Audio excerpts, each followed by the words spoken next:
I'm going over to my old place today to mow and to let you see the hills here. This is hill country, and up here this is Missouri. We're about 15 miles north of the Missouri River and about 50 miles east of Kansas City. And around here, the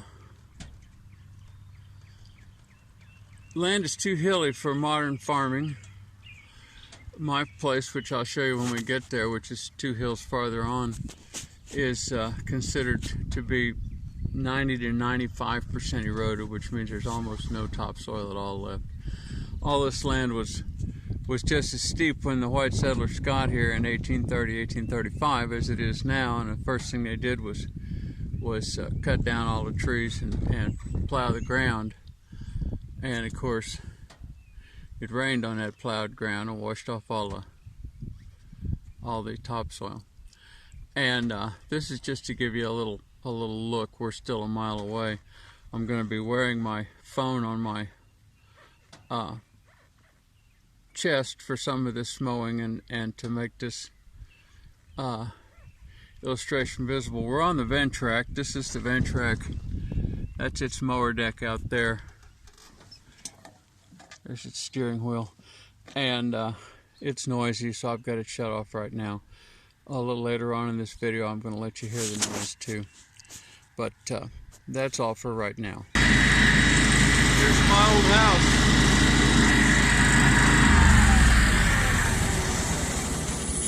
Kind of embarrassing to tell you I used to live in that building back when it had a roof.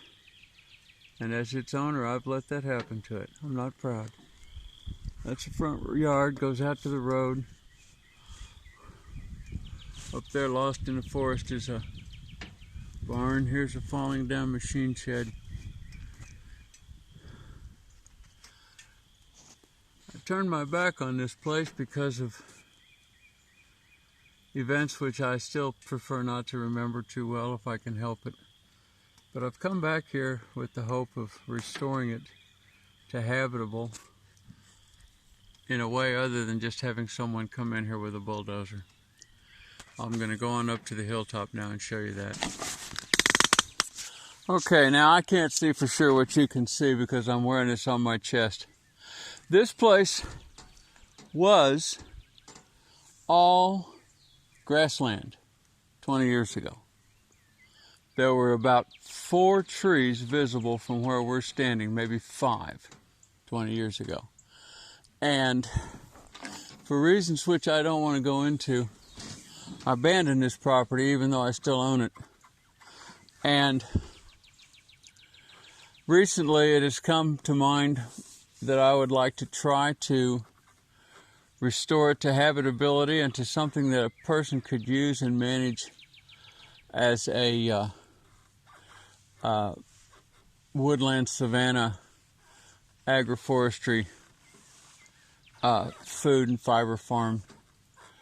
And not for me, but for, if I should be so lucky, I have literally offered this property, this 40 acres,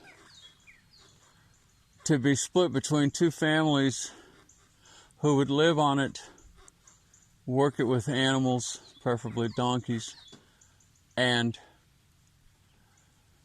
manage it for their benefit as a food forest. And I wouldn't charge them anything because the benefit I would get would be to have them bless this land with their effort. And so far I haven't found anyone who will do it. So what I'm trying to do now is restore it, at least partially, to manageable. I may have time and strength in my remaining years to begin to work it as something. When I bought it in the early 1980s, about 81 or 2, I can't remember for sure. I'd have to go to the bank and look it up and stuff. But when I bought it, it was all just grass except for the back 10 acres, which was completely dead, lifeless. It had been a 10-acre chemical cornfield ever since World War II.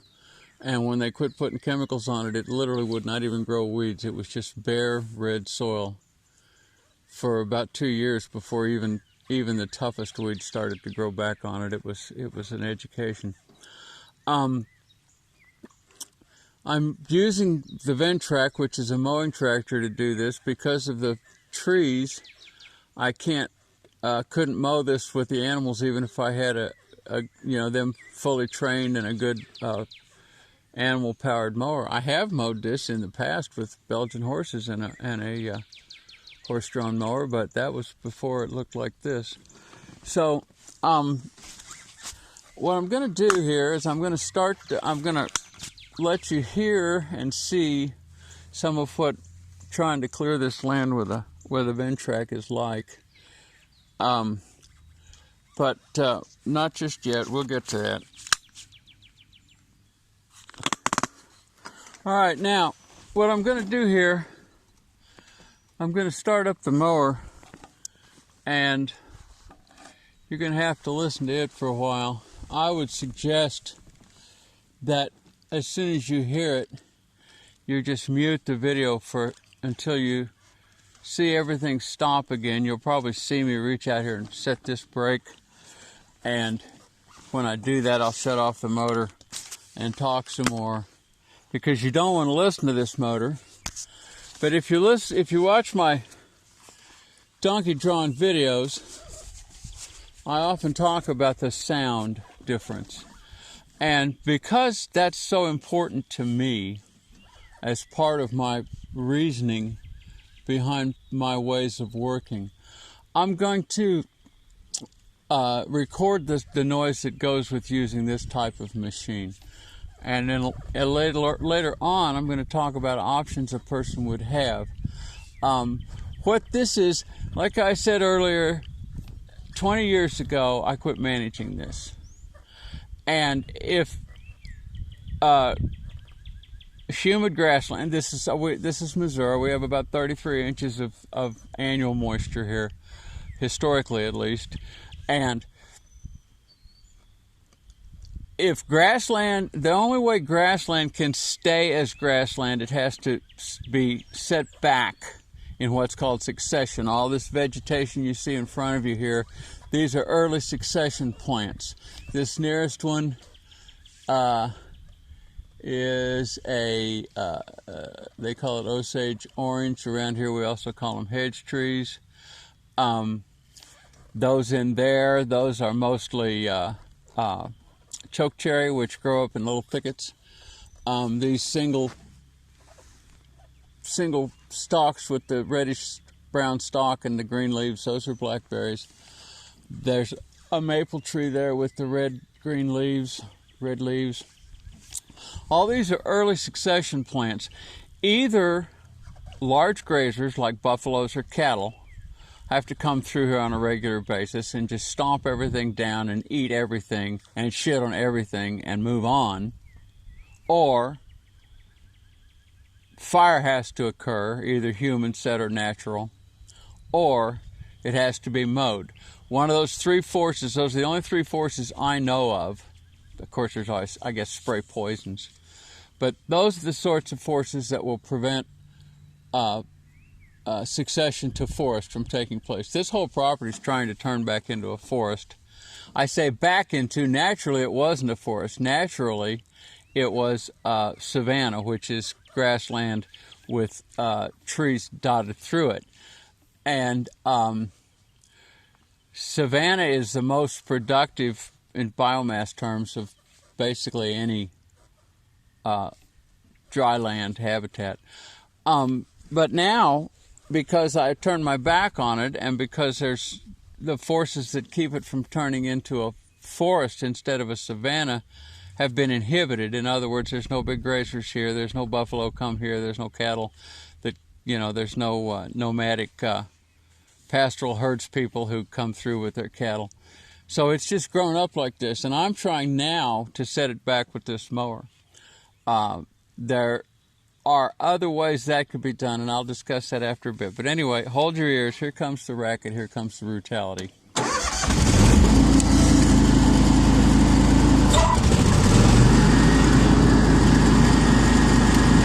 And by the way, I have earplugs in.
If you look at that scraggly shrubby tree there with the white blooms, or the off-white blooms on this half of it, that's a autumn olive, I believe. It's kin to a Russian olive.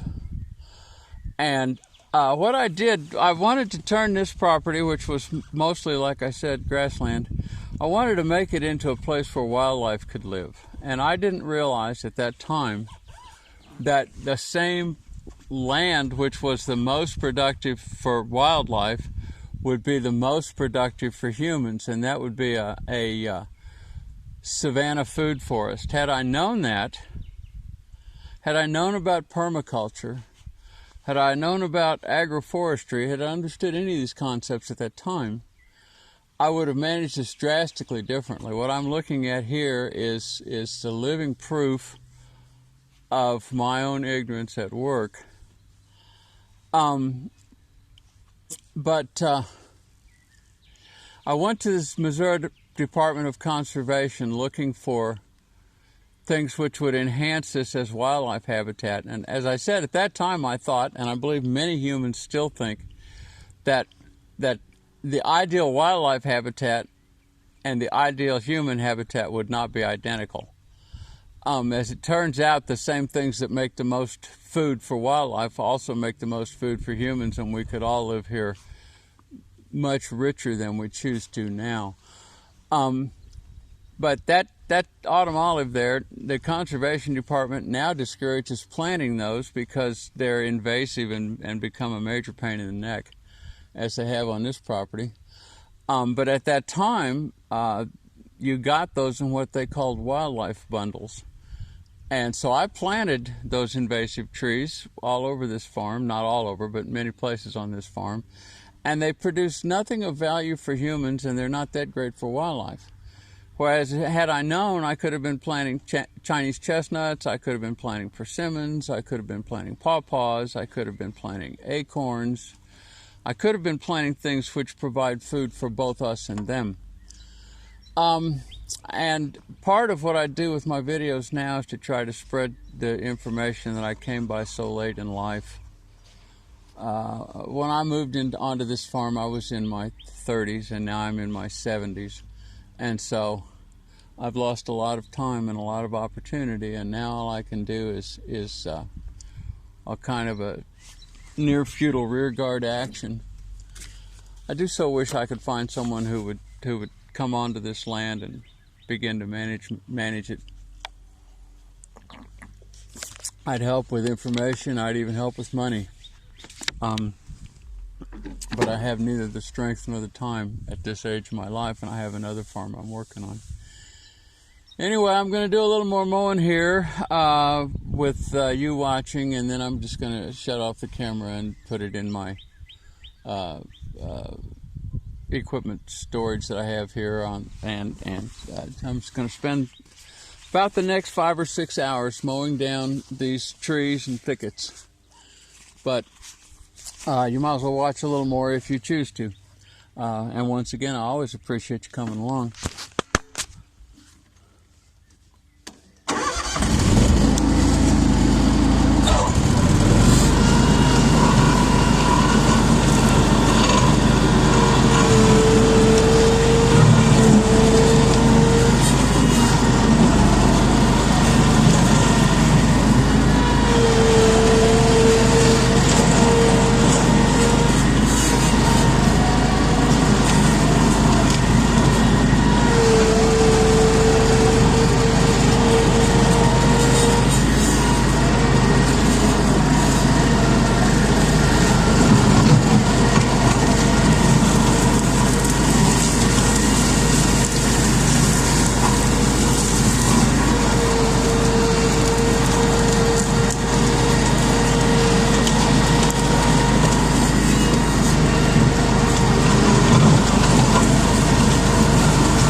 Ventrac deck, tough cut deck, is rated by its manufacturer to mow a tree up to 1 inch.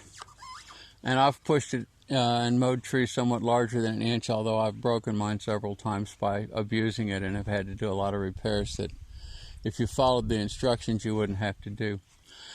The reason that this can only be done with a machine is because there aren't enough people here. It's that simple.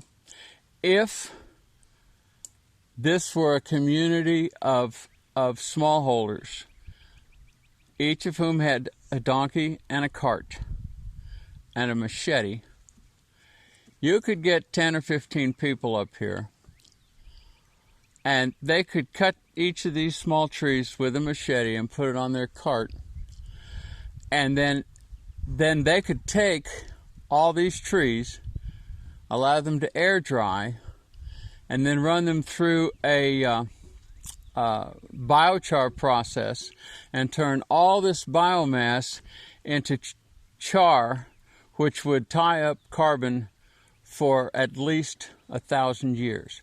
What I'm doing here, mowing it down, will slowly release the carbon back into the atmosphere as they decompose.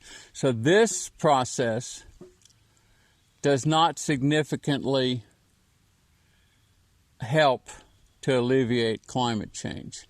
Whereas if we could do this with people, individual people with carts and machetes, we could use this same process, attain this same goal, do that job better, and directly combat the excess CO2 in the atmosphere by that process. So it's important to understand that what we do with our machinery, mostly we do faster but less well than we could do it with humans and animals. And we have come to rate fast as the measure of efficiency, and we do not choose to rate a job well done as being critical. And if you look around at the things that are done with agricultural machines, they're almost all bigger, faster, and sloppier.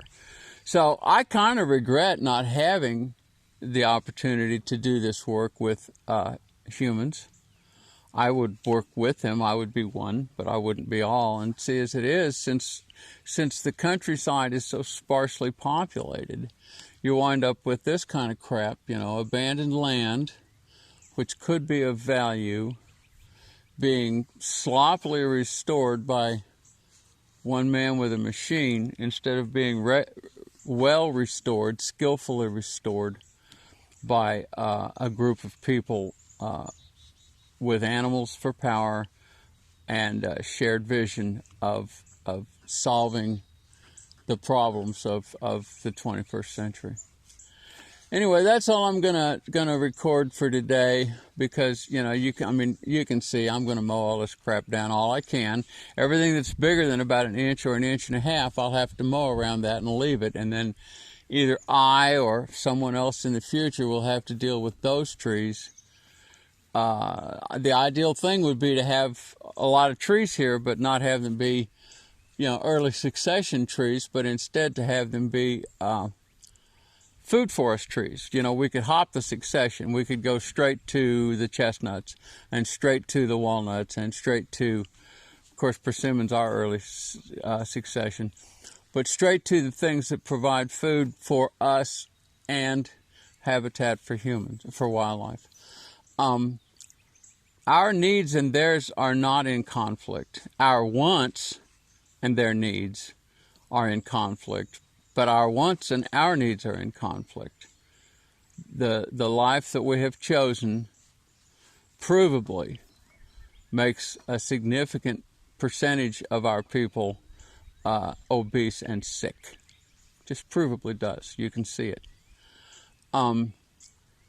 So our needs, we're not serving our needs, we're serving our wants, and it's a pity we can't